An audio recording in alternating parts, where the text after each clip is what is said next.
Más ya los temas de teoría de la libertad y la justicia van a ir para la segunda unidad.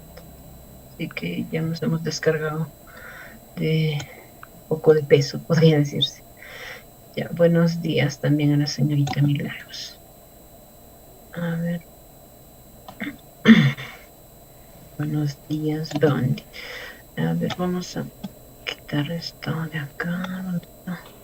3:30 va a haber la posibilidad de atenderlos en cuanto a sus avances, si tienen dudas o consultas. Y lo que ayer, el otro día les estaba indicando, por favor coordinen con la señorita Angie para trabajar el tema de la tutoría, ¿no? La tutoría con este semestre. Y que, Doctora, a ver, dime, Rolando. una consulta sobre los temas de tutoría. Sobre la tutoría, ¿va a ser solo temas de tutoría, no? O también puede ser así, sobre investigación. Ah, puede ser, puedo complementar, porque yo tengo dos temas que siempre he trabajado con los jóvenes tutoriados, tutorandos. Es uno administración del tiempo y el otro son riesgos universitarios, ¿no? Que son temas complementarios. Pero a Angie le indiqué, ¿no? Que ustedes pueden proponer. Y eso nuevamente les estoy repitiendo, ustedes pueden proponer, les puedo estar orientando en investigación si desean, o también el curso básico de SPS, ¿no? Ya que están llevando, creo que recién estadística descriptiva, creo que ya lo han aprobado, y inferencial están llevando, o me estoy equivocando. A ver, díganme, normal puedo complementar mis temas de tutoría de formación personal con la de profesional, ¿no? Que es apoyo y asesoría. Sí, justamente, doctor, estaría bien. Ya, Del pero ustedes SPS. tienen que proponer fechas también, ¿no? ¿Cuántas veces quieren reunirnos? ¿Cuántos van a asistir? Y yo ya fijo, porque para el día miércoles tengo que presentar mi plan de trabajo, ¿no? Y eso es lo que quiero ya coordinar para que a más tardar el lunes o el martes, Angie me haga llegar ya qué días va a ser. Digamos que podemos trabajar SPS, ¿no? En nivel básico, yo les digo, ¿no?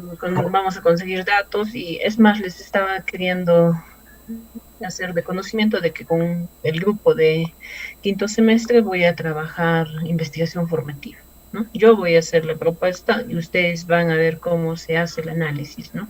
De los resultados que voy a tener, pero eso ya para septiembre. Sin embargo, junto a eso se puede darles apoyo en relación a un adelanto, ¿no? Del curso que van a llevar ustedes, que es investigación cuantitativa. Por mi parte no hay ningún inconveniente, jóvenes. El detalle es organizarnos en tiempos y que se ajuste también para que no se me complique, ¿no? Lo que más me quita tiempo, les digo, es en algunos casos las asesorías que tengo de tesis. Y casi los días que tengo un poco de tiempo libre, las dedico ahí. Y el resto son mis clases y preparación de material, informes, lo que nos piden, ¿no? Así que coordinen con la señorita Angie para que ya me fijen fechas y temas específicos, ¿no? Eso sí, tengan en cuenta que no hay límite, pero va a depender mucho de cuántos quieran participar, ¿no? Con tal que participen la mayoría de los interesados, no hay inconvenientes. Bien, ¿alguna consulta más respecto a tutoría?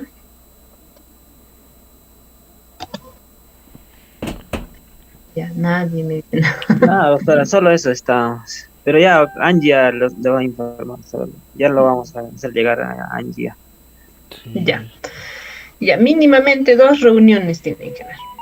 Así que después puede ser más, ¿no? Y yo les digo en qué tiempos van a ser, que no sean muy seguidos y que sea, yo les recomiendo después de los exámenes, para que no estén ustedes pensando en que también tienen otra labor, ¿no? Eso significa que nuestras actividades de tutoría podrían empezar la segunda, en este caso tercera semana de julio, ¿no? Después de todos los exámenes.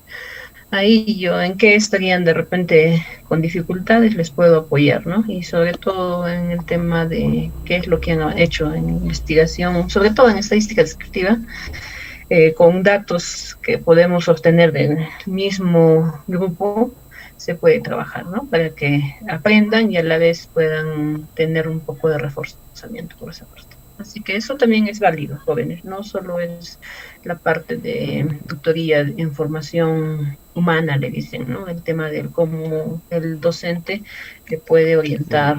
Y eso siempre les he dicho a los jóvenes, ¿no? Siempre trabajen haciendo un uso razonable del tiempo. Y ese es uno de los primeros temas que vamos a trabajar en nuestra labor tutorial. Bien, entonces, jóvenes, ya, si es que no hay ninguna pregunta, vamos a esperar la respuesta del acuerdo que van a tener todos ustedes para que se haga este plan, ¿no?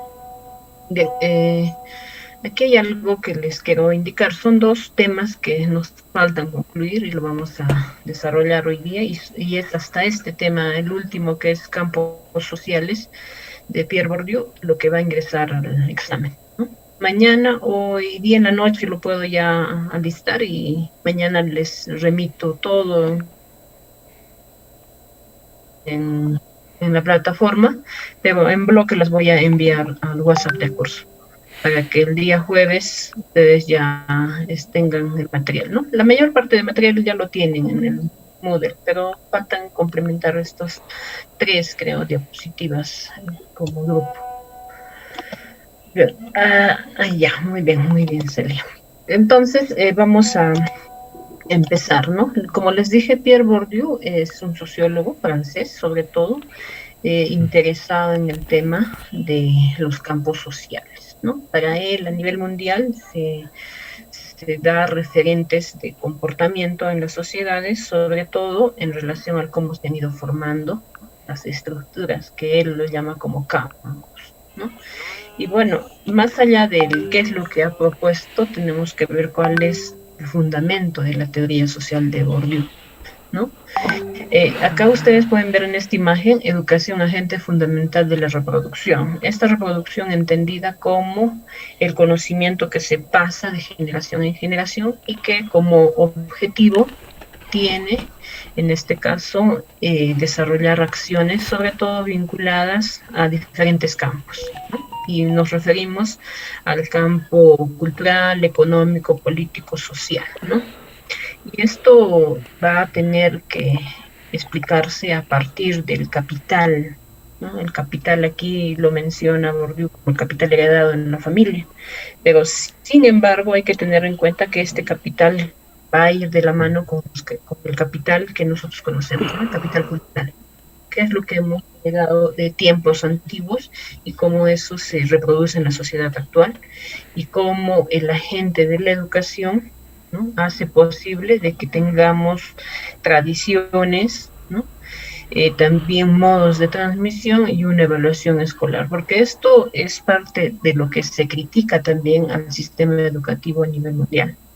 Hay que tener en consideración algo importante. Lo que les dije ayer era algo bastante, en este caso, principal, ¿no? Cuando nosotros vemos una problemática y a la par hacemos una propuesta, ¿no?, de solución vinculada a esa educación que pretendemos que va a tener ciertos criterios muy particulares, en este caso, vinculados en relación sobre todo a la calidad, ¿no?, a la diferencia, a lo idóneo, y ahí podríamos llegar pues a idealizar una educación que genere cambio, ¿no? Y eso significa que ahí vamos a tener un pilar bastante fundamental, sobre todo para dar el fundamento específico de la teoría, ¿no?, de Pierre Bourdieu. El postulado teórico que acá ustedes pueden ver, siempre existe una sociedad. Es cierto, es una transformación histórica, social, política, que ha ido dándose en diferentes espacios, ¿no?, del mundo. Y eso significa que también necesitamos generar, en este caso, un factor preponderante, que es el capital cultural, ¿no? Debe existir un régimen que nos imponga un capital cultural, ¿no? Y es importante destacar el capital cultural como motor del desarrollo de una sociedad, porque lo cultural significa que vamos a abordar temas de conocimiento, también de aprendizaje, y ese conocimiento no solo es en el rubro social, también es en el rubro económico, dentro de eso aspectos vinculados a la salud. Todo lo que nosotros ponemos en práctica en la sociedad muchas veces ha sido aprendido, ¿no? Muchas veces ha sido aprendido y en algunos casos ha sido modificado para que ese aprendizaje tenga un resultado distinto, ¿no? Y ahí ustedes pueden ver, ¿no? En muchas veces se ha heredado de generación en generación hasta que se genera una crisis en la que se genera también un cambio. Y esos cambios no solo es a nivel económico y social, también es a nivel político, a nivel ideológico, ¿no? Doctrinario. Y es importante porque forma un punto de partida para que se generen grandes revoluciones, ¿no? En este caso. Y no solo entendiendo que la revolución, ¿no?, social es a nivel tecnológico. Las revoluciones ahora inclusive ustedes han podido percibir, ¿no?, a nivel de la educación, a nivel del uso de las tecnologías, son necesarias, más allá de que son un reto, son una necesidad para sobrevivir en la sociedad en la que estamos actualmente, ¿no? Por eso es que la realidad del sistema educativo, para los que van a trabajar todo el tema del sistema educativo y que dentro de su postulado está la crítica a ese sistema, porque muchas veces este sistema nos limita, ¿no?, a pensar diferente. Pero también hay que reconocer que dentro del postulado de Pierre Bourdieu, la educación genera un grado de esclavitud, ya que el sistema nos limita en muchos casos, ¿no? Por eso es que aquí ustedes pueden ver, el sistema educativo no tiene una estructura de funcionamiento similar al político o artístico. El sistema educativo tiene su propia composición, ¿no? Ese sistema tiene estructuras. Eso va a hacernos entender sobre todo hasta qué punto, en este caso, la educación podría ser el pilar de desarrollo en nuestro país, ¿no? Hablando solo de nuestro país, vamos a llegar a tener de repente muchas dificultades que enfrentar, porque el tema de la educación va más allá de una buena estructura curricular que puede ser similar a países desarrollados, ¿no? Tenemos que reconocer las características propias de nuestra realidad. Y eso significa también abordar el capital que se ha desarrollado en las mismas personas, ¿no? Y me refiero al recurso humano, ¿no? Y ahí ustedes han podido identificar que carecemos de tenemos muchas dificultades, ¿no? Tenemos muchas carencias inclusive cuando se quiere hablar de generar un modelo de educación único para nuestro país, ¿no? Y aquí también ustedes pueden ver la estructura de la sociedad ha ido generando un orden, ¿no? Es un esquema ordenado que nos ayuda sobre todo a entender cómo estos campos tienen definiciones propias. Cuando les pregunte qué es un campo y qué es un agente, ahí vamos a tener que diferenciar, porque esto no es muy diferente a los conceptos que hemos ido desarrollando, ¿no?, de estructura de sistema, ya que aquí, por ejemplo, se incorpora un nuevo concepto que es el campo. Se refiere sobre todo a los espacios, como indica aquí en la diapositiva, relativamente autónomos, en que los agentes ocupan relaciones de dominación y subordinación. Y bueno, aquí un campo bastante reconocido en nuestro país es el campo político, artístico, educativo y científico. Siempre va a haber un campo, al igual que una estructura y un sistema, que esté integrado por personas que tienen una relación también jerárquica, ¿no? Hay que reconocer que dentro de todo lo que hemos ido organizando y reconociendo como sociedad, queramos o no, hay una jerarquía. Inclusive esto se pone en evidencia sobre todo hasta qué punto esa dominación y subordinación puede ser adecuada o no adecuada. Ahí nos vamos a dar cuenta hasta qué punto uno también tiene la posibilidad, sobre todo, de tomar decisiones en un campo determinado, ¿no? Nosotros como país hemos visto que nuestra estructura política no necesariamente es la ideal, ¿no? Es una realidad que existen agentes que han generado una dominación y también han expresado su uso inadecuado en muchos casos del poder que se les ha otorgado. Somos seres políticos, cierto, sin embargo nuestras decisiones probablemente han sido limitadas, ¿no? Porque han visto hace poco el hecho de que respeten mi voto ha llegado pues a un punto de generar una división muy fuerte en nuestro país, ¿no? Ya no había, en este caso, una visión de país, sino una visión de un partido específico, que no necesariamente es lo adecuado, ¿no? Y bueno, si vamos a entender qué es un agente, aquí ustedes pueden reconocer que dentro de un campo también existen agentes, no son grupos, instituciones, individuos que a lo largo de la historia han jugado y a la vez han hecho que su accionar esté envuelto en muchos hechos sociales, históricos, muchos de ellos. Por eso es que se habla de una lucha incesante para generar cambios. Es importante rescatar, ¿no?, cómo estos grupos que ahora tienen otro tipo de composición, ¿no? Antes eran los sindicatos, inclusive ustedes pueden también se reunían con un objetivo común, ¿no? Y estos son los agentes que generan en muchos casos cambio. Dentro de un campo, cada uno posee una posición, tanto dominante o dominada, y eso lo dice la teoría, ¿no? Sin embargo, ahora podemos reconocer que cada uno de ellos ocupa una posición estratégica de acuerdo también a las posibilidades, ¿no? Tenemos algo un tanto característico en nuestra política nacional. Ustedes saben muy bien cómo es ¿no?, el contexto político en nuestro país, los partidos políticos, ¿no? Para ser elegidos, en este caso congresistas, y llevar una numeración específica, muchas veces hemos visto que el que ha puesto más dinero es el que aparentemente va a estar en los primeros lugares, ¿no? Eso no es lo adecuado, ¿no? Pero es lo real en nuestra composición política en nuestro país, ¿no? Sobre todo en los partidos, me refiero a movimientos que surgen así en forma espontánea para tener un protagonismo y la presencia en los diferentes, en este caso, procesos electorales que hemos tenido, ¿no? De los diferentes niveles de gobierno. Y también hay que reconocer que el lado normativo indica que tenemos que generar una participación a través de una elección interna. Sin embargo, esas elecciones muchas veces llegan a ser solo así aparentes, ¿no?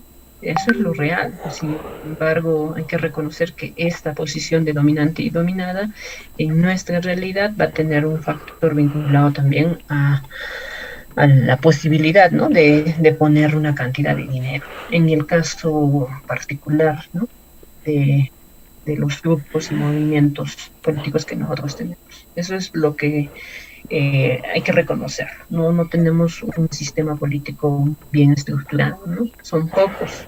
E inclusive se reconocía que Fuerza Popular era una organización política que al menos garantizaba algunos canales, ¿no? Sin embargo, con todo lo que está sucediendo, nos damos cuenta que estamos quedando totalmente mal como país, ¿no? Al aparecer toda una serie de evidencias, ¿no?, en videos, en audios. Imagínense, en nuestro país no me llega a ese extremo. Que recordemos que esto de la teoría es bastante interesante, saber hasta qué punto. Sin embargo, cada país tiene una característica particular, ¿no? Y muchos de ellos, sobre todo en la región latinoamericana, han estado envueltos en procesos, en este caso, ¿no?, en acciones no adecuadas, ¿no? Me refiero a la corrupción. Bien. Aquí también hay que reconocer dos conceptos que tenemos que considerar, ¿no? El capital. ¿Qué es el capital y cuál es la importancia de diferenciar este concepto, ¿no?, aquí en la teoría de Pierre Bourdieu? Ya que cuando se habla del campo diferenciado, económico, social o político, tenemos que tener en consideración que este capital va a ser la esencia prácticamente, ¿no?, de lo que tiene cada campo.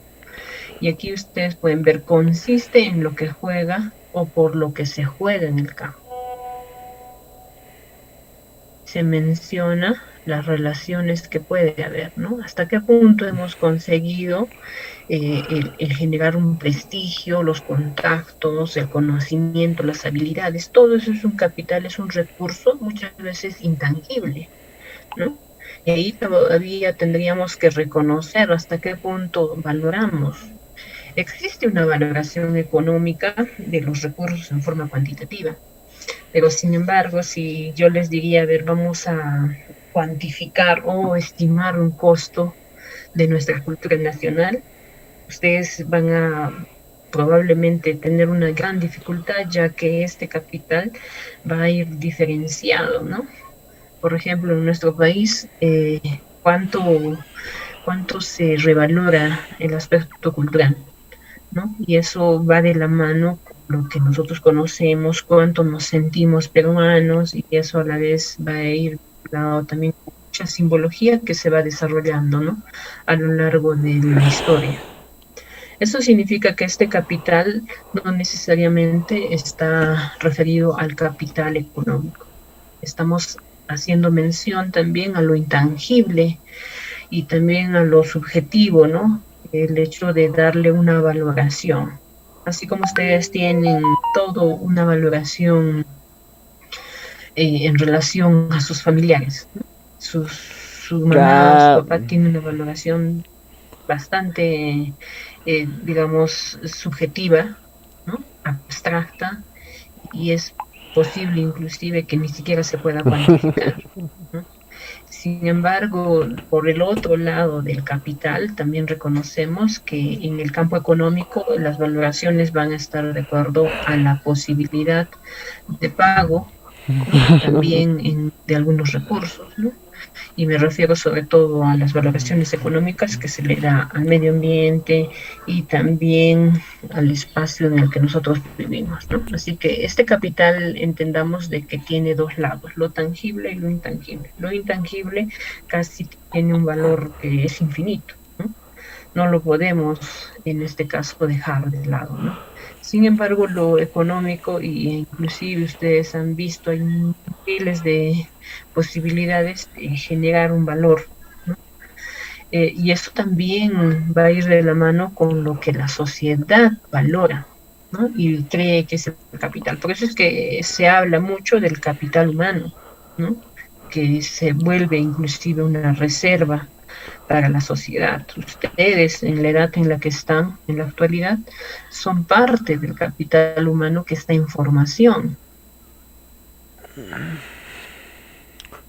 porque el Estado invierte, ¿no? En cada uno de ustedes desde que ha nacido, al darles la posibilidad de estudiar en espacios, en este caso con recursos del Estado, se saca un aproximado, ¿no? De cuánto es la inversión por persona, ¿no? Per cápita, por cabeza en un país.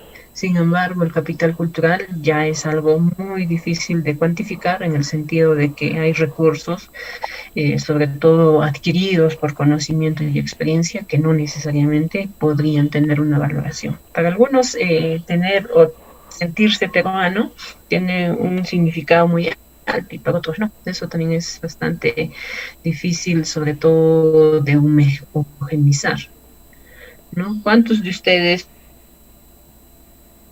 porque inclusive existe índices en los que se mide el índice del progreso social, ¿no? Ingresan a Google, a ver, hay muchas tesis que trabajan el tema de progreso social, sobre todo en la católica, índice de progreso social de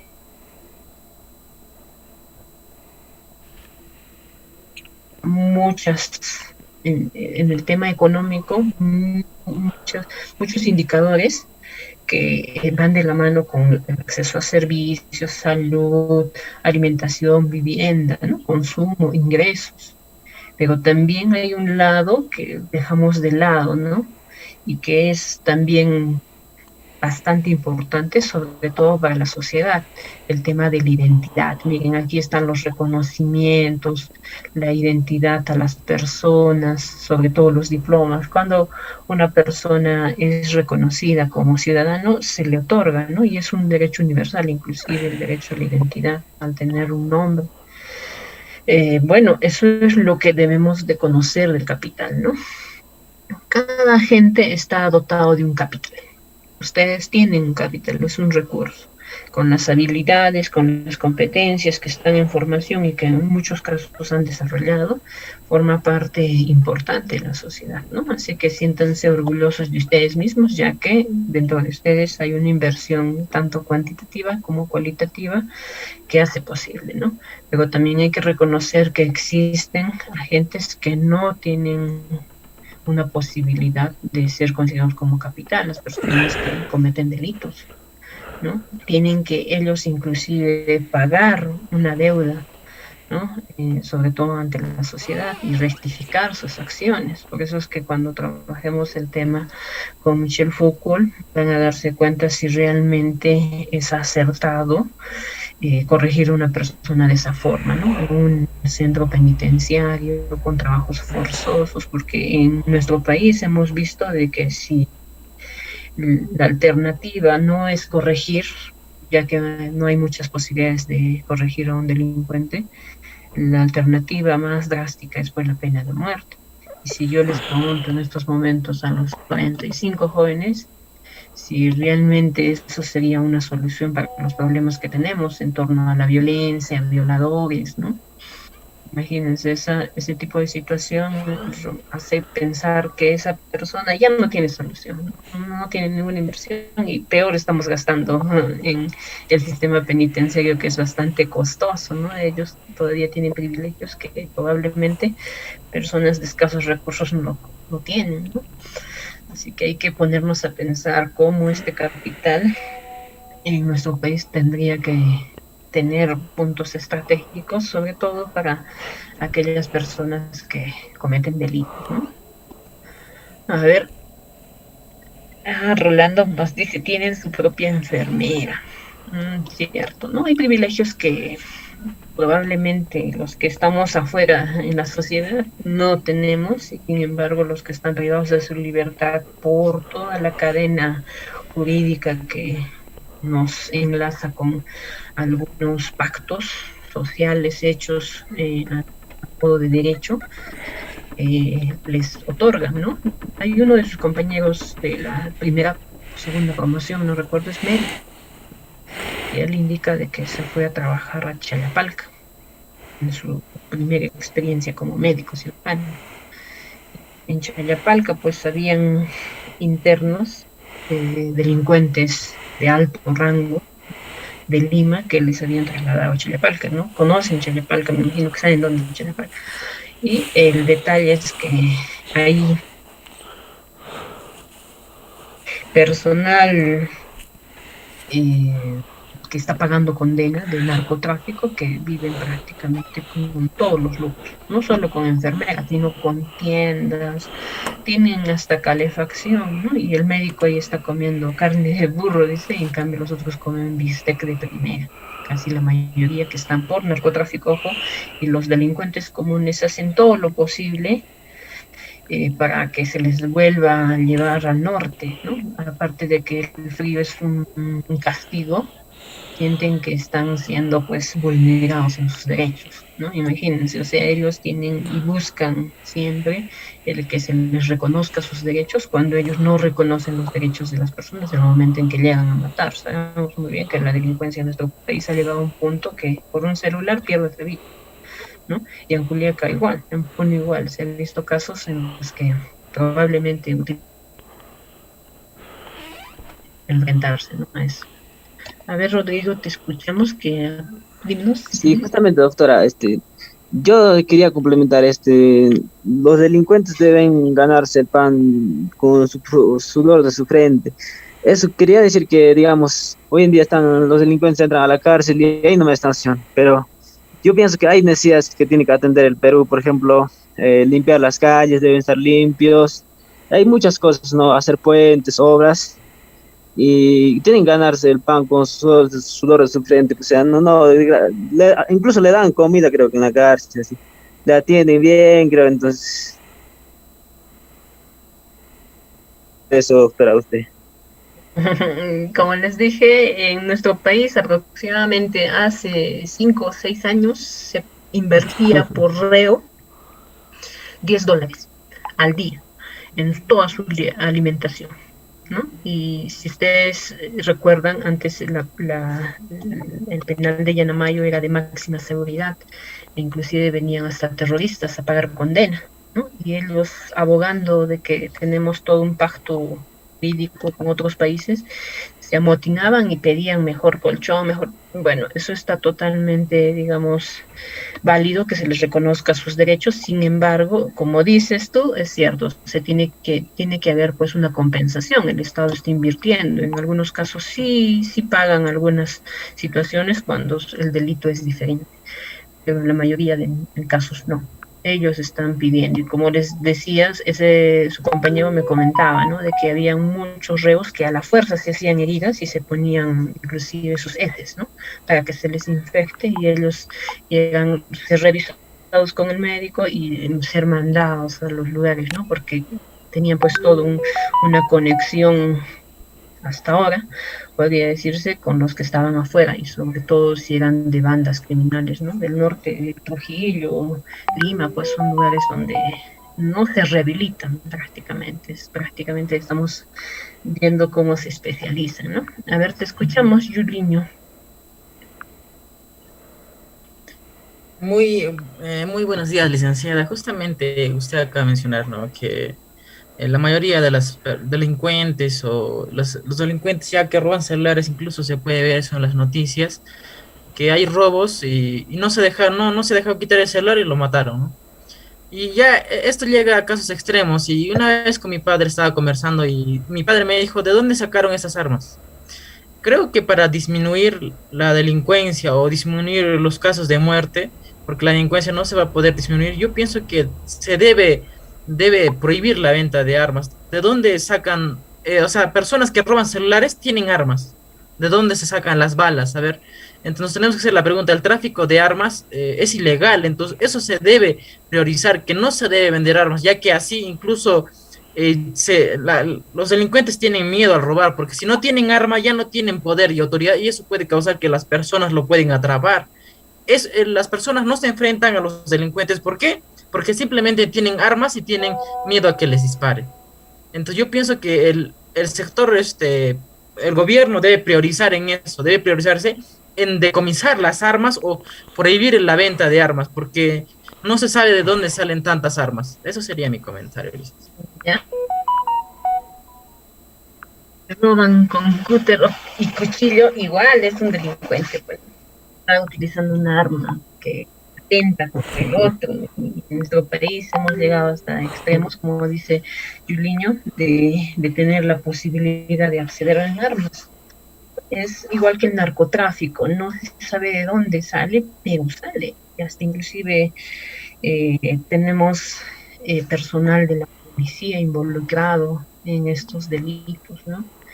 Hay un DGCAM, creo que es una dirección, no recuerdo muy bien, es más, estaría de repente dando el dato adecuado, que sobre todo, ¿no?, controla el hecho de que una persona porte un arma en forma legal.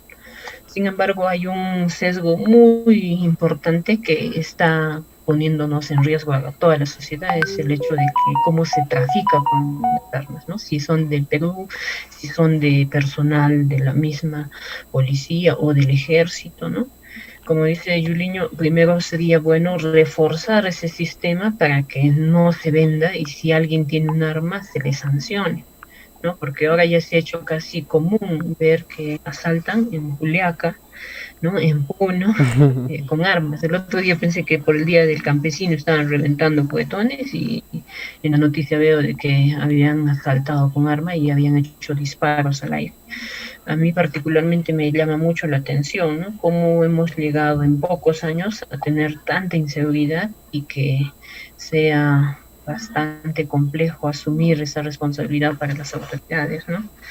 Más allá de cómo nos podemos organizar, tiene que haber pues un compromiso por parte de las autoridades, porque uno no denuncia o no se mete en algún robo o asalto que puede ver por el miedo que se tiene, ¿no? Y como dices, es algo preocupante, es cierto, nos preocupa a todos y ustedes, ¿no?, que son los futuros ciudadanos y que si ahora estamos permitiendo esto que se está saliendo de nuestras manos, probablemente no tenga un punto donde acabar, ¿no? Vemos el día de ayer, veo una noticia que todavía tienen la osadía de grabar sus homicidios, ¿no? Todo lo que hacen esos grupos de delincuentes de extranjeros, y hay que decirlo bien, hay muchos venezolanos que en vez de que vengan a vivir tranquilos, porque se les está dando la posibilidad de, en este caso, de trabajo, ¿no? Oportunidad, sin embargo, vienen solo a robar y todo lo que puedan robar se lo llevan nuevamente a su país porque saben que ahí les van a garantizar, ¿no? Cambio económico, sobre todo por los objetos robados, ¿no? En Puno no he visto muchos venezolanos, será porque no salgo, pero cada vez que voy a Juliaca veo un montón de venezolanos, ¿no? Y a veces veo que en las noticias ellos están peleando con los comerciantes. Particularmente digo, no, se le tiene que poner ya un límite a todo lo que estamos viviendo con esto de la inseguridad, ¿no? Y no es porque son venezolanos, es porque también están generando miedo, desorden, y que eso lastimosamente nos afecta a todos, ¿no? Y bueno, eso también, jóvenes, es un problema que necesita atención, ¿no? A ver, Juliño, una vez más y Rodrigo después. A ver, vamos a Sí, es escuchar. cierto, licenciada, que el caso de armas se está aumentando. Incluso en la mina Rinconada, no sé si una vez escuchado la noticia donde han matado a 4 delincuentes, creo. Habían tratado de robar una orería y entonces las personas se habían juntado y se habían rebelado y lo habían matado, ¿no? Y ahora, o sea, antes podías espantar incluso los delincuentes antes en la Rinconada, casi no existía porque las personas eran aguerridas, ¿no? Y entonces, ahora en Rinconada el robo es constante. Por un celular te matan. O sea, ese problema de tener armas ya causa poder. Antes, pero solo es un cuchillo, pues podías amenazar a una persona, pero las demás personas te amontonaban, ya entonces podían paralizar al delincuente y el delincuente ya tenía más miedo.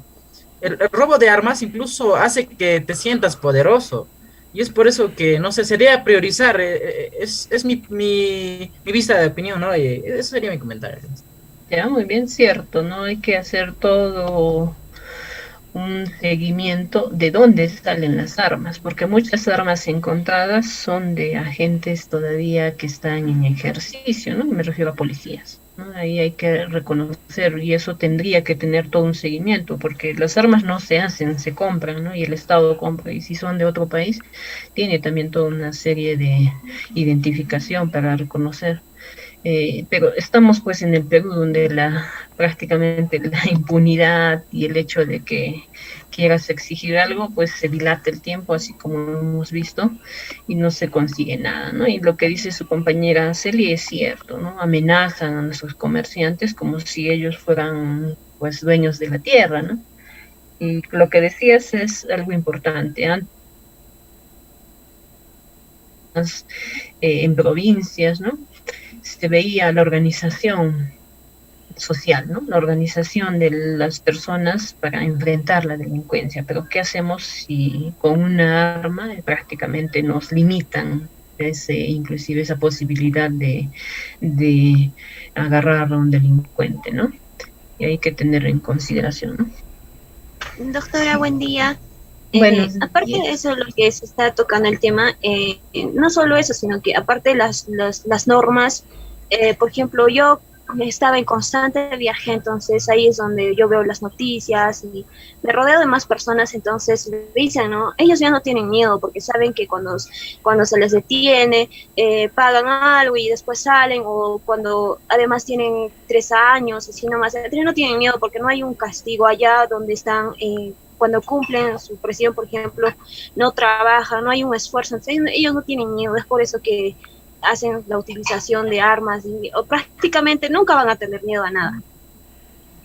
Sí, es cierto, ¿no? Ahí ya vemos pues, que reinciden por el tema del COVID. Muchas personas que estaban ahí en las cárceles han salido, ¿no? Con el miedo a contagiarse, ellos eran los primeros en quererse vacunar inclusive, ¿no? O sea, tan avesados son que exigen lo que los de afuera ni siquiera podemos llegar a tener, ¿no? Y como dicen, es cierto, necesitamos que se haga una reforma en el sistema penitenciario, tiene que haber una sanción severa que haga que se evidencie que no se va a volver a repetir esa conducta. Y como han dicho muchos de ustedes y lo conocen muy bien, es que ya se saben cómo es el sistema de justicia en nuestro país y probablemente pues ellos sientan que ya están, ¿no?, favorecidos. Y eso nos hace desconfiar más en el sistema de justicia, ¿no? Y particularmente, les digo, para mí, como está funcionando ese sistema, no es así, particularmente, ¿no? No está bien.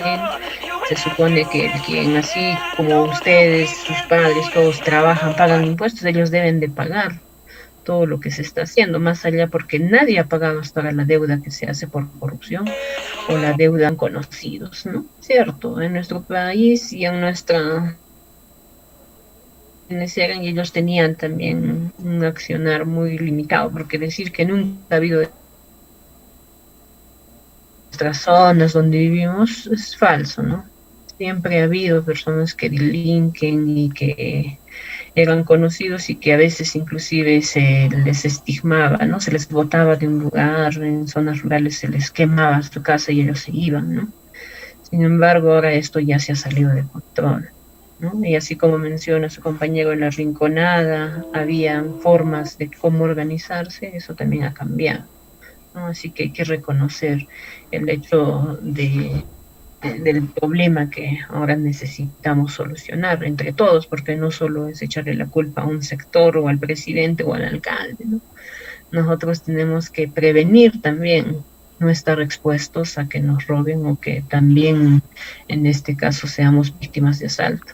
Yo veo siempre personas que cambian de celular, ¿no? Pero también ponen muy evidente como para que se les robe el celular, ¿no? En Juliaca un día, a modo de comentario, estoy bajando de la combi que estaba muy llena, antes cuando todo era felicidad, ¿no? Me entré a una combi 40 que estaba muy llena y cuando bajo, un joven se me acerca: señorita, su DNI, me dice. Y mi DNI estaba dentro de mi cartera. Me puse a ver mis cosas y me asusté, nunca me había pasado, ¿no? Pero fue honrado, pues, ¿no? El delincuente solo encontró mi DNI porque plata de repente no había. Y yo les digo, ese tipo de situaciones asusta. Bueno, y así, muy bien, jóvenes, entonces vamos a seguir porque si no el tiempo se nos pasa. Esto del hábitus, estos conceptos tienen que conocerlos, jóvenes, ya que les voy a preguntar, ¿no? La relación entre campo, ¿qué es un campo? Explíqueme a través de un ejemplo, ¿no? Y eso es lo característico que a veces les pregunto. Y el hábitus, este hábitus es lo que mueve montañas, les digo, ¿no? El conjunto de los modos de ver, sentir, actuar de los individuos, aunque permanezcan naturales, son sociales. Estos modelos están moldeados, mejor dicho, por las estructuras sociales. Eso significa de que se aprende. Nosotros tenemos hábitos que los practicamos día a día. Y este hábitus va de la mano con la disciplina. Por eso es muy importante que estos hábitos aprendidos en diferentes etapas de la vida del ser humano hagan sobre todo que tengamos resultados, ¿no?, favorables. ¿Ustedes cuántas horas dedican a leer, a estudiar al día? No, cuando tienen examen nada más. Ahora sí le voy a pedir que Rodrigo participe. A ver, Rodrigo, dinos cuántas horas estudias aproximadamente, no importa la semana, en modo de ¿Examen? hábito. No, modo de hábito, no y ustedes también se sienten impuestos por eso, ¿no? Solamente a estudiar, doctora, muy aparte de lo que haga mis tareas, o incluye todo. No, solo estudiar, muy aparte de las clases, muy aparte de tus trabajos. Bueno, a la semana o al día, doctora. A ver, ¿cuál es para ti más representativo? Yo, por ejemplo, varía a veces, porque, por ejemplo, al día dedico normalmente unas 5 horas, a veces 4 horas, así. Siempre estoy leyendo periódicos, más que todo creo que estoy leyendo periódicos, así. Y a veces agarro un libro, entonces interesante, lo leo también. Entonces, eso no me, ¿para qué te voy a mentir más horas? No me alcanza ni el tiempo. Ya, 4 horas al día, entonces estás entre lo normal casi, ¿no? De 2 a 3. Pero en nuestro país estos hábitos, ¿no? De lectura, hábitos de ejercicio son poco desarrollados. ¿Cuántos de ustedes se han visto en el espejo y que ahora, ¿no? Han engordado en el tema de no salir de casa, ¿no? Ya no se van a reconocer de repente cuando se vuelvan a ver en lo presencial. Son hábitos. En muchos países esto ha hecho lo diferente en la sociedad, ¿no? El modo de ver, sentir y actuar sobre todo. Y eso es importante destacar. Por eso es que estos hábitos saludables son inculcados en las primeras etapas, ¿no? Yo quiero ser gordo, dice Roberto, pero ser imposible. No creo, Roberto. Debe haber algo importante que necesitas hacer para que engordes. No es fácil engordar, les digo, bajar de peso es difícil, ¿no? Y en nuestro país tenemos malos hábitos alimenticios, malos hábitos en cuanto a uso de espacios públicos, ¿no? Ustedes ven que, por ejemplo, la municipalidad hace todo un parque muy bonito y ahí después ven que los perros están ahí paseándose, o si no ven que los niños están rompiendo las plantas. Imagínense, ese tipo de situaciones es la educación que se evidencia en la realidad. Vemos basura botada, piensan que en una bolsa negra ya hemos metido toda la basura de casa y al sacarlo ya no es nuestra responsabilidad. Eso también es algo que no necesariamente es bueno, ¿no? Ya, lo que dicen a mí nos dicen, para mí es fácil bajar de peso, pero engordar es poco difícil. Interesante sus sistemas, sus metabolismos, cada uno de ustedes conoce, ¿no? Pero siempre un chequeo preventivo es porque tenemos un mal hábito. Cuando estamos mal, cuando estamos con fiebre, casi ya nada nos controla, recién vamos a un médico y nos damos cuenta que nuestra cultura de prevención es deficiente. Es totalmente deficiente. Cuando vemos que hay sangre, recién estamos queriendo tomar atención, ¿no? Por eso es importante la prevención en seguridad, en alimentación, en salud y en educación, ¿no? Por eso es importante la autoeducación, también el repasar constantemente, el tener al menos un tiempito para ver qué es lo que hemos avanzado y no solo por el examen. Eso también es un mal hábito, ¿no? Un día antes, ¿no? Y ustedes reciben lo presencial, se esforzaban para hacer algunas veces su memoria externa, ¿no? Y eso también pues es un mal hábito, pensar que una evaluación es pues de carácter fulminante. Nuestra cultura de evaluación en nuestro país es entendido como el lado del castigo. Bueno, eso también tiene que cambiarse. Así que esto ayuda sobre todo a moldear lo que queremos cambiar en una sociedad, ¿no? Desde nosotros, desde nuestro actuar, desde nuestras acciones, vamos a que esto es parte fundamental, ¿no? De lo que se puede analizar de una sociedad, los hábitos. Cuando vamos a, por ejemplo, a Lima, vemos que los hábitos, sobre todo dependiendo de la ciudad, están, que les decía, ¿no? El cómo nos comportamos en sociedad y convivimos con el entorno, ¿no? Ahí tienes que respetar sí o sí la luz roja, les digo, ¿no? Porque al momento en que no respetes la luz roja, ¡pum!, te pisa un carro, ¿no? Te atropelló. Bajadito, ¿no? Y eso es un tanto difícil de adaptarse, ¿no? Sin embargo, hace que sea posible el que tú te adaptes a un entorno diferente, nuevo, ¿no? Donde tus hábitos ya sean entendidos como que tienen que estar para adaptarse en ese contexto. Y también hay que tener en consideración, es muy diferente y muy difícil también cambiar estos hábitos de una sociedad, porque estos son los que se pasan de una generación para otra. ¿no? Así que reconozcamos qué estamos haciendo bien y qué estamos haciendo mal y cómo esto puede contribuir a lo externo, ¿no? Más allá de nuestra familia, más allá de nuestra escuela, más allá de nuestra universidad, cómo podemos contribuir, porque a veces solo somos muy fáciles en criticar. Él no hizo eso, ¿no? Él debería de hacer, pero tomar las decisiones sin que haya alguien que esté descontento va a ser bastante complicado.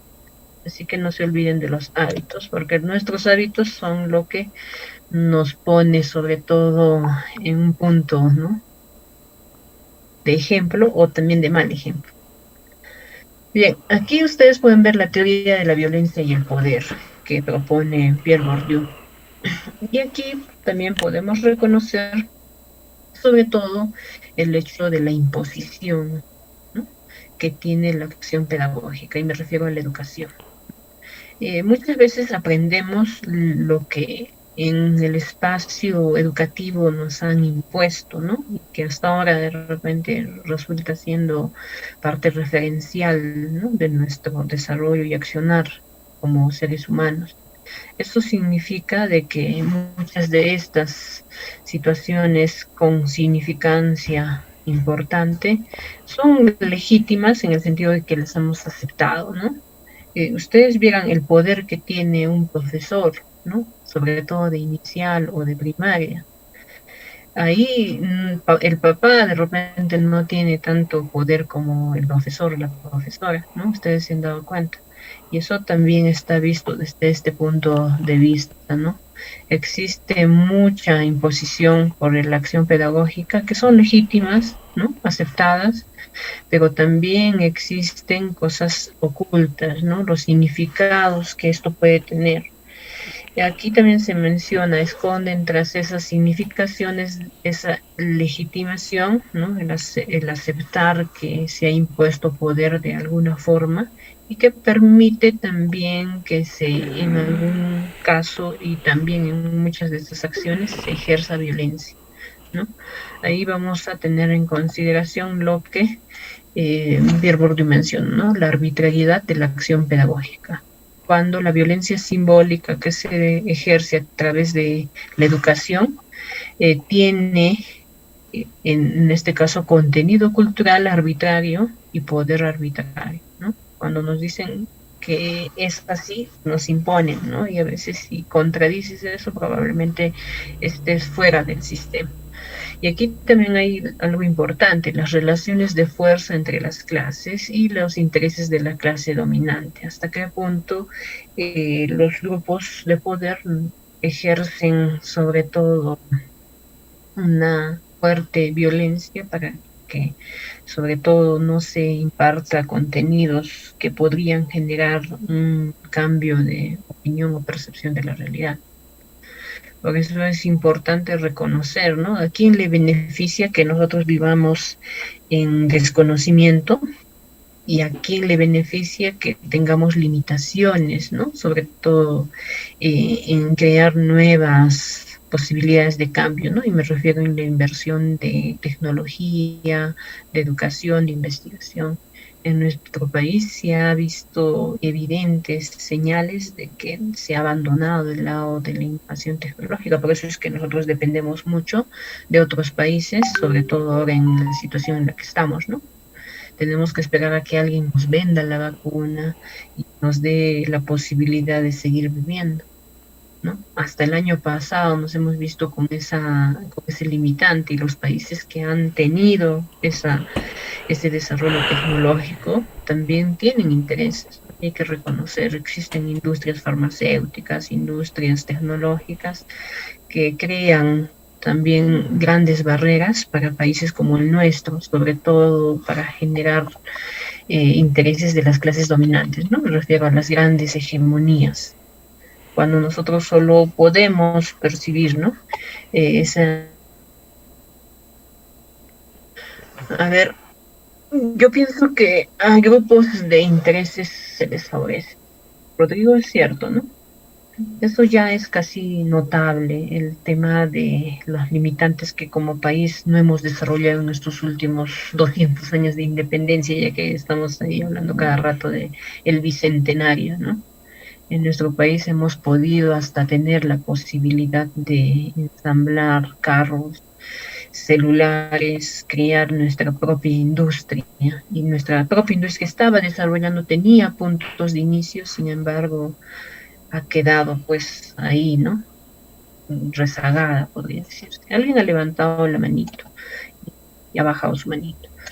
Bien, así que aquí ustedes jóvenes pueden ver que la autoridad pedagógica, desde el punto de vista de Pierre Bourdieu, tiene limitantes, ¿no? La acción pedagógica necesita de una autoridad pedagógica que le imponga, ¿cierto? Por eso es importante saber quién les enseña y en qué etapas, cómo les enseña, qué es lo que les tiene que enseñar. Por eso es que surge una necesidad de revisar la currícula, de que si se están dando contenidos inadecuados, adecuados, ¿no? Por eso es que genera mucha controversia en nuestro país el tema de la educación, qué es lo que se les enseña a los niños desde épocas iniciales, podría decirse, ¿no? Desde épocas antiguas, época actual, pero etapas.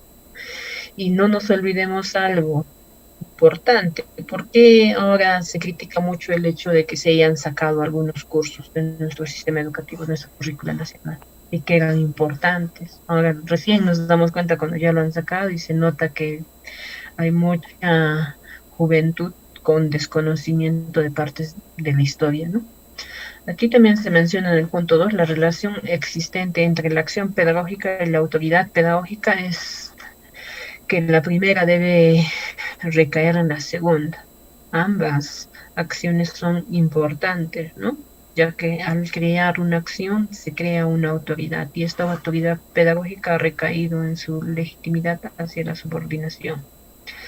Existen intereses muy particulares, hay que reconocerlo, que en nuestro país estamos en una situación bastante crítica, ¿no? En los exámenes que se hacen para saber hasta qué punto nuestros alumnos tienen la capacidad de razonamiento matemático y también la comprensión lectora. Ustedes han visto que estamos casi igual que Haití, y Haití es una realidad muy diferente, ¿no? O sea, nuestro sistema y el modelo económico de desarrollo que nuestro país ha adaptado y se ha adaptado, mejor dicho, con las condiciones y críticas y crisis que ha podido tener, no ha generado grandes cambios, ¿no? Por eso estamos casi al último. Nuestros estudiantes, más allá de enfrentar realidades muy complejas vinculadas a la pobreza, lastimosamente seguimos ocupando los lugares más inferiores, podría decirse, ¿no? Así que hay que reconocer esos no privilegiados, no somos un país en el que podemos sentirnos orgullosos de que nuestro sistema educativo tiene grandes logros. Así que eso también es importante. Trabajo pedagógico, aquí dice, ¿no? El trabajo pedagógico es la materialización de la acción pedagógica y de la autoridad pedagógica. La autoridad pedagógica lo ejerce el profesor, ¿no? Por eso es que aquí tenemos niños que están dentro de todo una formación de hábitos, ¿no? Su objetivo es la inculcación de hábitos. El detalle de aquí es que hasta qué punto esto se ha desarrollado. ¿Por qué creen que tenemos miedo a las matemáticas? Es porque nos han inculcado de repente un referente tanto con dificultad de las matemáticas, ¿no? ¿Por qué ustedes han estudiado gestión pública? Muchos de ustedes probablemente porque hay una carrera de ciencias sociales, porque voy a ganar más, porque voy a trabajar, voy a ser alcalde, ¿no? Cada uno de ustedes ha tenido un referente para elegir la carrera. Sin embargo, en nuestro país tenemos dificultades, sobre todo, en reconocer, ¿no? Hasta qué punto nuestros estudiantes, ¿no? Que están en formación profesional tienen una vocación de servicio, una vocación profesional vinculado hacia lo que ellos pretenden desarrollar, ¿no? Por eso es importante también reconocer cómo esto se ha ido formando, porque hay jóvenes y señoritas que tienen miedo, y por eso es que cuando veo que están en segundo semestre y llevan cálculo, tienen un montón de estudiantes del profesor, ¿no? Dicen, no, es que el profesor se agarra conmigo, las matemáticas no eran muy fuerte, ¿no? Pero en gestión pública es falso pensar que no van a llevar matemáticas. Van a llevar matemática financiera, si es que no lo están llevando, lo van a llevar, y hay estadísticas, ¿no?, que también necesita. Así que tendría que haber pues una formación que haga que no haya esa diferencia entre cursos, ¿no? Inclusive que no haya temores o miedos. Eso también es importante, ¿no? Y bueno, aquí también hay algo importante que debemos rescatar: el trabajo pedagógico primario que está en la familia y el trabajo pedagógico secundario que está en la escuela, ¿no? La escuela y los diferentes niveles que ustedes han ido atravesando, ¿no? Es importante que este triángulo en la formación de los niños y de los futuros ciudadanos tenga es el mismo niño y también la escuela. Lo que critica Pierre Bourdieu a este sistema de enseñanza es sobre todo la imposición, ¿no? La entidad institucional que impone, el sistema de enseñanza institucionalizado, la sociología explicativa y la rutina de la cultura escolar hace de que tengamos un pensamiento un tanto cerrado, ¿no? Y eso también es criticado, ya que no posibilita sobre todo el tema de una innovación y cambio, ¿no? El que piensa diferente en nuestro país probablemente va a ser catalogado, el que está en contra del sistema es el enemigo, y eso es lo que hemos visto, la intolerancia en nuestro país, ¿no? El que piensa diferente a lo que dicen, digamos, la mayoría, probablemente van a estar, pues, en este caso, sacado del sistema, ¿no? Y eso es lo que no necesitamos, ¿no? Necesitamos vivir en libertad de pensamiento, libertades, ¿no?, plenas, con las capacidades, y así como la imagen es triste, a veces esto llega a ser, pues, el resultado de lo que nos han impuesto. Y bueno, aquí se deduce que el sistema escolar forma parte, ¿no? Se deduce que el sistema escolar forma en las personas un proceso de adoctrinamiento que se basa sobre todo en la reproducción cultural y social, ¿no? Cuando el sistema nos impone, e inclusive nos impone una forma de consumo de algunos productos, ¿no? Hace poco ustedes han visto cómo también se han generado controversias, ¿no? Cuando un futbolista, por el hecho de poner a un costado y priorizar el agua, ¿no?, de una grande corporación, considerando que tiene una hegemonía mundial, la corporación Coca-Cola, ¿no?, ha generado pues toda una serie de comentarios, porque eso también son hábitos, ¿no? El consumismo quiere que tú consumas para que también generes de alguna forma alguna enfermedad, ¿no? Hay que reconocerlo, que el consumo excesivo de gaseosa genera diabetes, ¿no? Diabetes y otras enfermedades, ¿no? Y que va a ir de la mano con que tú generes una dependencia farmacéutica en algún momento de tu vida, ¿no? No solo la diabetes, la gastritis, son varias enfermedades, ¿no? Hasta la caries, que es de repente la que podemos controlar en esta etapa, ¿no? Aquí me ponen el CR7, ¿no? Y salieron pues una serie, esto también es parte de los medios de comunicación, una serie de memes que me llamaron la atención, ¿no? Tomando cerveza ponían ahí a un jugador peruano y por otro lado ponían al otro jugador que estaba ahí con mucha disciplina, y él se reconoce que toma en serio su labor como futbolista. Es parte de un prototipo referente, ¿no? En nuestro país tenemos futbolistas, pero también han tenido su accionar no tan adecuado, ¿no? Bueno, aquí lo que nos dice Roberto es cierto, ¿no? El sistema económico actual sobrevive por el consumo masivo. Es cierto, pero ¿hasta qué punto nos imponen el consumo de muchos productos, no solo el de alimentación, ¿no? Productos que van desde lo tecnológico, ¿no? Nextpli, por ejemplo, ¿no? La industria cultural, son varios espacios en los que no tenemos mucha alternativa y tenemos que poner límites también, ¿no? Porque imagínense, hay mucha gente que se endeuda. Eso ustedes de repente lo han ido viendo en otro curso, ¿no? Cuando queremos consumir y vemos que nuestros ingresos no son capaces de solventar esos consumos de ropa, ¿no? En señoritas, ropa, zapatos, ¿no? En varones, otro tipo de productos que consumen, ¿no? Y es una situación un tanto dramática el tema del endeudamiento que tiene muchas personas con tarjetas de crédito. Te llaman cada rato, ¿no? Yo les recomiendo no se endeuden con tarjetas de crédito. Te dicen que no te van a cobrar, sin embargo, pues echa la ley, echa la trampa, ¿no? De alguna forma ellos tienen que sacar un país, tenemos niveles altos de deudas personas, ¿no? Y con lo de la pandemia peor, ¿no? Y también hay algo que debemos reconocer, que la capacidad de ahorro del peruano que está día a día trabajando es mínima y con la situación viendo casi cero. Así que eso hay que reconocerlo. Ustedes llevan economía o han llevado, ¿no? Y eso significa de que conocen muy bien y saben muy bien pensar al momento de elegir o aceptar una tarjeta, ¿no? A ver qué me dicen. Cristiano Rodando, un ejemplo a seguir, ¿cierto? El marketing crea necesidades innecesarias, ¿cierto? ¿No?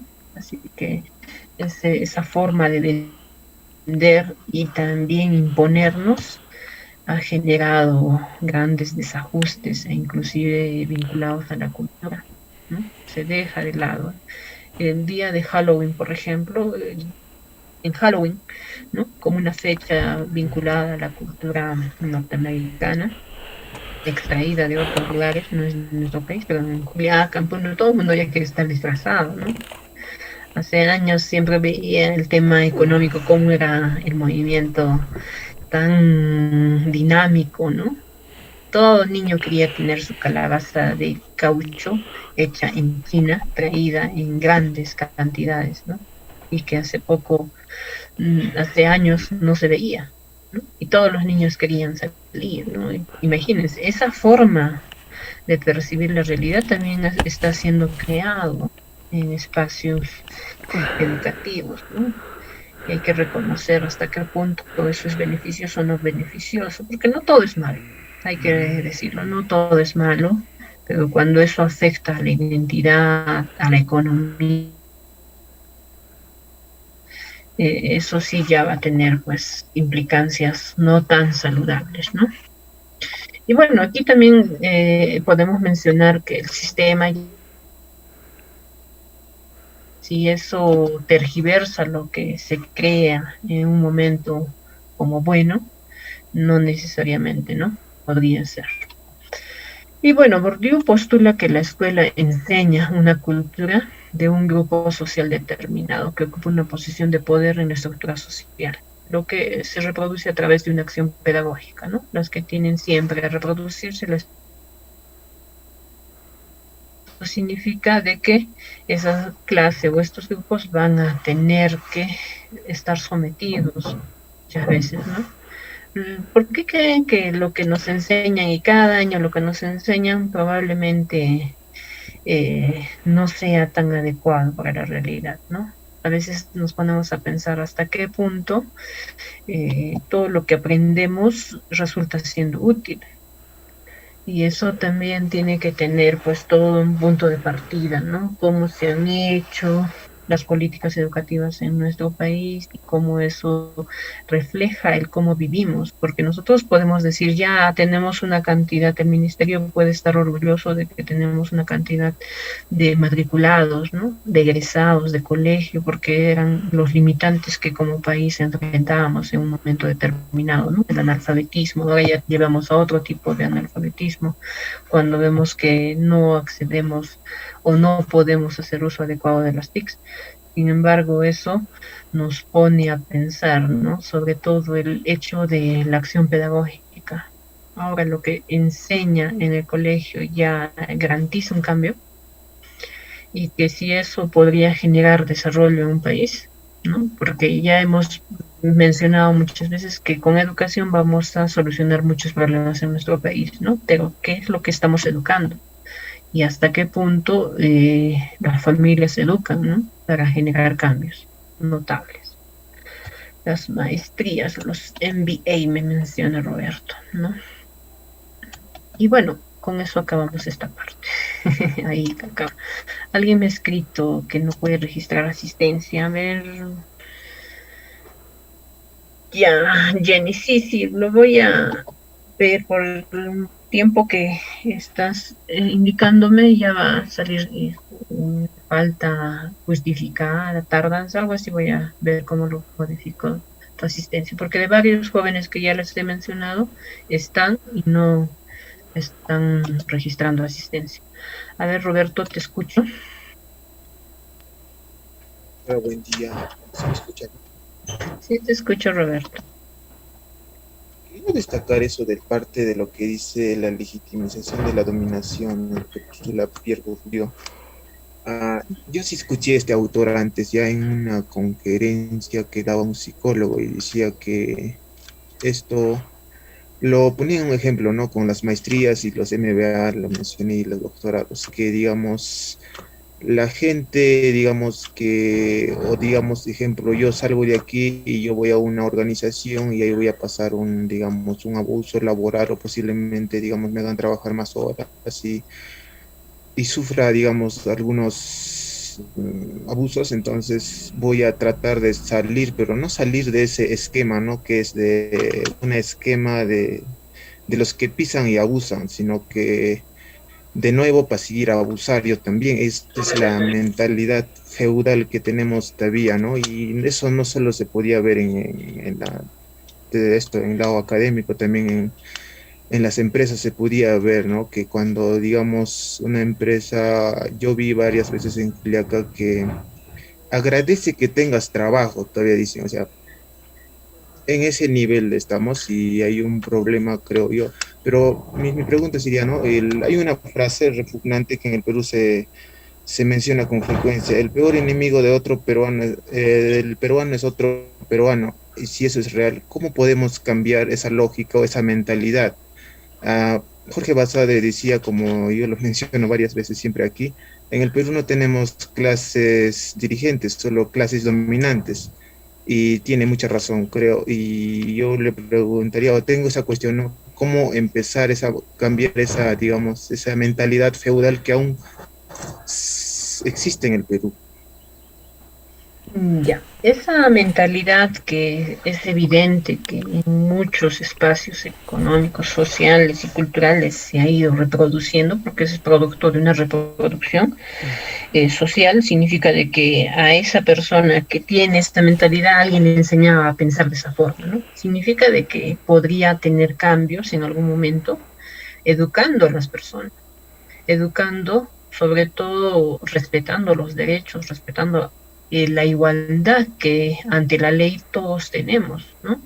Porque es cierto que nosotros, no solo en este momento electoral, político que estamos viviendo como país, estamos evidenciando un grave problema, ¿no? Que es el racismo, la discriminación, el vernos en que los que viven en Lima son diferentes a los de provincia, sin recordar cómo se han formado las grandes ciudades con todo lo que alberga sus problemas y sus espacios urbanos marginales, ¿no? Que está lleno de pobreza.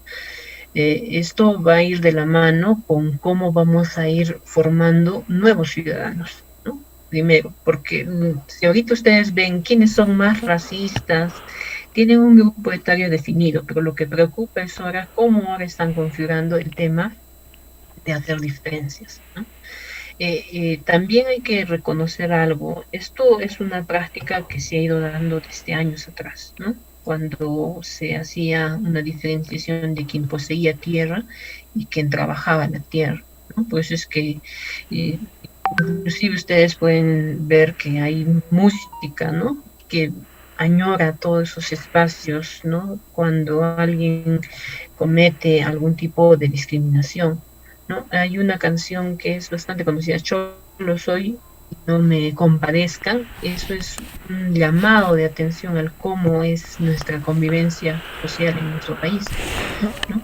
Y cuando escuchan provincia no soy, ambulante soy, ¿no? Los chapis, también es todo un llamado a la nostalgia que vive el hecho de que está en otro espacio, ¿no? Imagínense, todo eso de provincianos que viven en Lima, o de que ha sido otra ciudad y ha sido formando, son parte de lo que en algún libro, La cholificación en el Perú, ¿no? Es un texto que menciona todo este proceso que hasta ahora es muy difícil de solucionar, ya que tenemos evidentemente situaciones muy complejas que no van a salir muy rápido del sistema, ¿no?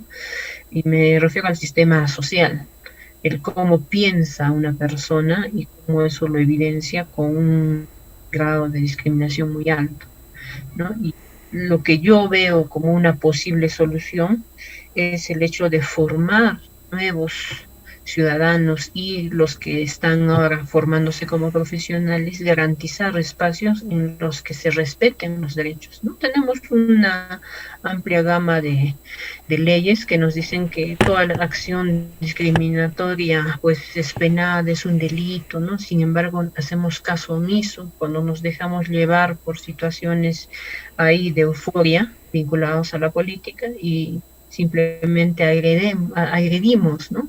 Al otro que es diferente o que piensa diferente. Y no solo hablando a nivel, digamos, racial, también estamos hablando de las opciones sexuales, que eso también genera una división en nuestro país. Por eso es importante trabajar en el capital cultural.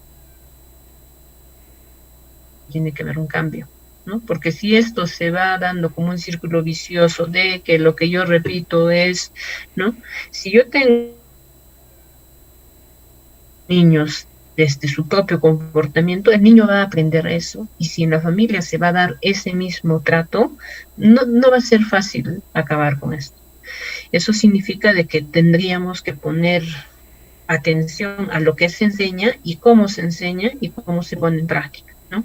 Porque lo que ahorita hemos visto que en estos últimos años no se consigue nada y ha sido tan frágil romper ese velo de la ignorancia que a veces nosotros tenemos, que nos ha demostrado una realidad muy cruda, ¿no? Que es importante, así como acá ustedes ven, el capital social se tiene que formar en un campo.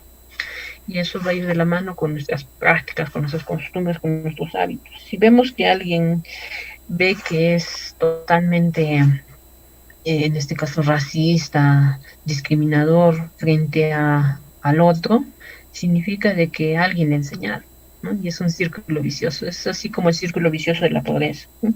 Si no ayudo a que se generen capacidades de cambio en la persona, así como ustedes siempre han dicho, si no le enseño a pescar y solo le doy el pescado, probablemente no genere nada, ¿no? Así que, Roberto, nuestra solución va a ir en formar capital social vinculado a buenas prácticas, ¿no? De convivencia social, armónica, siempre y cuando garantizando espacios de oportunidades para todos, ¿no? En nuestro país tenemos muchos factores que tienen que tomarse en cuenta para generar cambios, ¿no? No solo es invertir en educación, también es decir cómo se va a generar esa educación, porque tenemos que asumir responsabilidades, ¿no? Las responsabilidades parten de los que en algún momento ocupan un lugar, ¿no? De la sociedad como miembros, ¿no? De una familia. De ahí las decisiones políticas van a adaptarse, porque a veces nosotros queremos que haga el Estado lo que el padre no hace en casa. Queremos que el individuo cambie cuando no parte de nuestro propio cambio, ¿no? Así que eso sería parte de mi respuesta, Roberto. Sí, doctora, pero digamos con el tiempo se vino precarizando, el sistema se va precarizando, el sistema educativo y se alimenta más del lado privado y en el lado privado la mayoría de los egresados tenían esta lógica de que mientras me vaya bien a mí, el resto pues que se acomode, ¿no? Esos son, por eso el Perú se destacaba en su escuela de negocios, en los MBAs y en las escuelas de negocios. y somos los últimos en desarrollo y ciencia y todo el sistema público siempre está abajo, como siempre se menciona. Y ahora que y hablaba del tema de esos dominantes en el Perú, que hay un grupo privilegiado que no quiere, ¿no?, perder eso. Por ejemplo, el grupo Rodríguez Pastor creo que concentra el 80% de los farmacéuticos. Él gana buena plata en este sistema, no invirtiendo en, digamos, en tecnología, no trayendo, digamos, investigación. Ellos ganan, el grupo Gloria igual, ellos ganan buena plata. Por eso creo que esa es esa razón por la que seguimos así. Pero ¿cómo hacemos? Por ejemplo, en beca 18 te da, si ganas la beca 18 te dan varias opciones. ¿Cuál escoges, la pública o la privada? Y la data demuestra que la mayoría de los estudiantes que ganan la beca 18 escogen el lado privado, el Centrum, la Pacífico, la Cayetano, pero y el Estado les paga ese estudio. O sea, quiere decir que yo lo correcto creo que sería que ingresen a un sistema, a una universidad pública, ¿no? Como así para revalorar talentos. Cierto, pero también hay que reconocer algo. Este sistema nos ha hecho creer que lo privado, eso es el neoliberalismo, pues, que lo privado es mejor, ¿no? Pero hay que reconocer que lo público está pasando por una crisis, pues desde los hospitales, las universidades, las escuelas, ¿no? Y el sistema capitalista y neoliberal ha dado la posibilidad de que también, ¿no?, se priorice lo privado sobre todo, ¿no? Por ejemplo, las universidades privadas no pagan impuestos, ¿no? Y ellos tienen toda la posibilidad de hacer el recurso económico que sea, por ejemplo, la Católica para mí es una buena universidad, ¿no? La Universidad Cayetano de Heredia también. Sin embargo, hay que ver el lado del cómo el Estado ha descuidado las universidades como San Marcos, cómo ha descuidado se han centralizado y no han visto las universidades de provincia, que están en muchos casos hasta abandonadas, los colegios, y eso significa cambiar el modelo, ¿sí? Porque este modelo prácticamente nos ha dado una falsa expectativa, eso también va a generar sesgos y brechas diferentes o muy difíciles de sobrellevar. Como has indicado, es cierto, tenemos grupos de poder bastante notables, reconocidos, y que ellos manejan a su gusto los medios de comunicación y la especulación inclusive de los precios, que hasta ahora estamos viendo cómo están abusando, ¿no?, de la economía del poblador.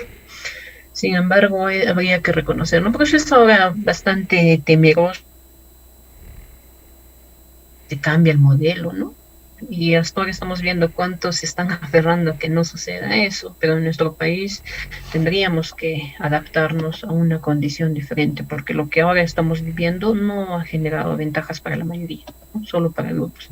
Por eso es que siempre decían, un ministro tiene que ser de la Católica, porque si es de, por ejemplo, de la UNA, digamos, no, pues no hay peso, no hay gente de peso, y eso también es un error, y es hasta discriminatorio, ¿no?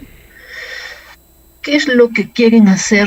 Lucrar con la educación, salud, y otros ya han lucrado, Rodrigo, ya han lucrado. Por eso es que tenemos cantidad de fallecidos, ¿no? Y eso me da pena, sobre todo, ¿no?, que por plata tienes que morirte con COVID, ¿no? Y eso es lastimosamente malo.